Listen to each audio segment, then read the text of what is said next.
Wednesday, December the 17th. Lake level's about 909 and a half. It's down about 4 or 5 inches since last week.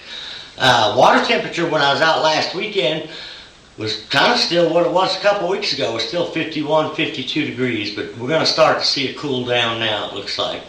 But before I get into the fishing report, I'm going to talk a little bit about, I'm sure everybody's aware of the big takeover last week where Bass Pro Shops bought out Ranger Boat, Stratus, and Triton. There's been a lot of stuff on the internet and everything about it, and I just thought I'd give my 2 cents on it. I think for the most part, it's for the consumers. From my side of it, it's going to be a good thing because you're going to see the Ranger technology and the nitro technology, all that's going to be shared. So I think from my point, we'll see a better product at better prices. And as far as from what I've read and what I understand, everything's going to kind of stay like it is. Ranger's going to stay down there. So all them people will still have their jobs. They've got state-of-the-art facilities there. It's still going to be run like 2 different companies. As far as from a fisherman's point, as far as sponsorship and stuff, there again, everything I've read, everything's supposed to stay the same. They'll have separate marketing departments and pro staff departments. So it looks like everything's going to pretty much stay the same. And there's a lot of people kind of up in arms saying, well, they're trying to monopolize the industry or whatever. But if you look back 7 or 8 years ago, the company that owned Ranger owned Evinrude, Johnson, and like 23 or 24 other boat companies. And, the company that sold it was nothing but a holdings company out of California. And everyone's known for the last couple of years that somebody was going to purchase Ranger. So, from my point of view, I just soon see it be, Bass Pro Shops, Johnny Morris, someone that's a fisherman at heart that's right here in the Ozarks.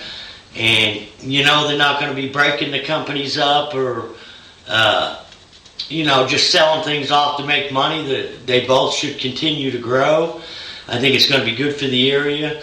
Everything that Bass Pro or Johnny Morris does is, if you look at what he's done over here in the Ozarks, he always keeps the Ozark heritage first. He's sunk a ton of money into our resources as far as cleaning our lakes up, our water. He's been involved in setting fish habitat. So, I think overall it's a good thing.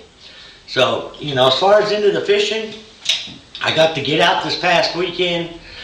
And still, a decent crankbait bite, but there's probably a better deep bite going on than anything. We had 8 or 10 keepers, I think Friday when we went out. We had 3 of them were shallow on crankbaits, and the rest of them were on either an Alabama rig or a grub.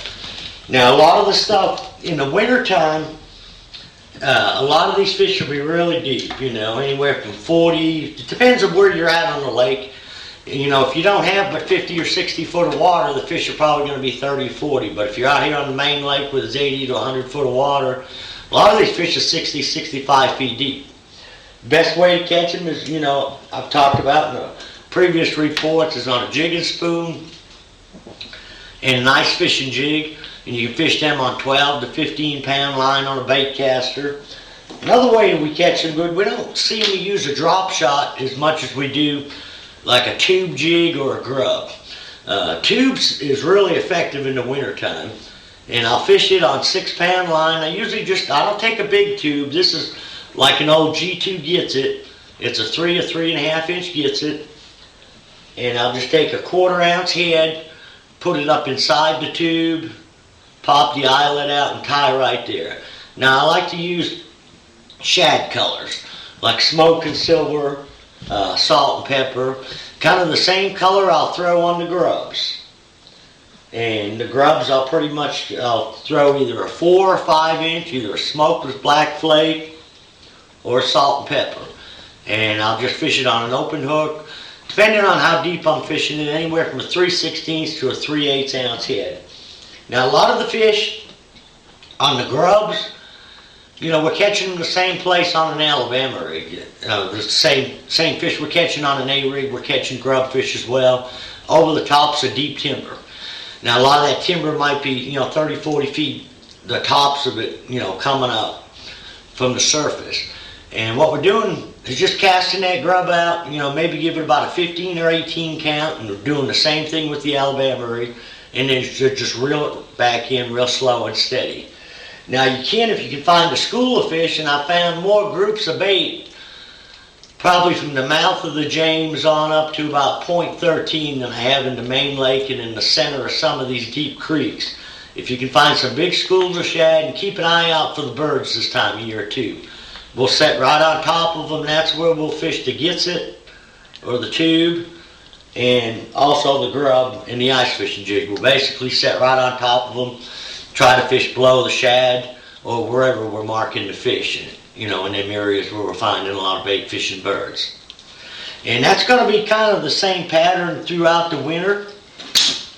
Now, one thing on my line, where it gets real cold out, I don't really care to use fluorocarbon on a spinning rod, period. So I'll use mono. I don't get as much memory. When that gets real cold out, that fluorocarbon is really bad about getting twists in it. And one thing that does work really good in the winter time is I spray my line with either Real Magic, or a Bass Pro's got one that's a KVD line material. It's the same way. You just spray it on the spool before you start. Just keep some of the twist out, and it actually, when it gets real cold, it'll actually help that line from freezing in the eyelets as well. So till next week, good luck, good fishing.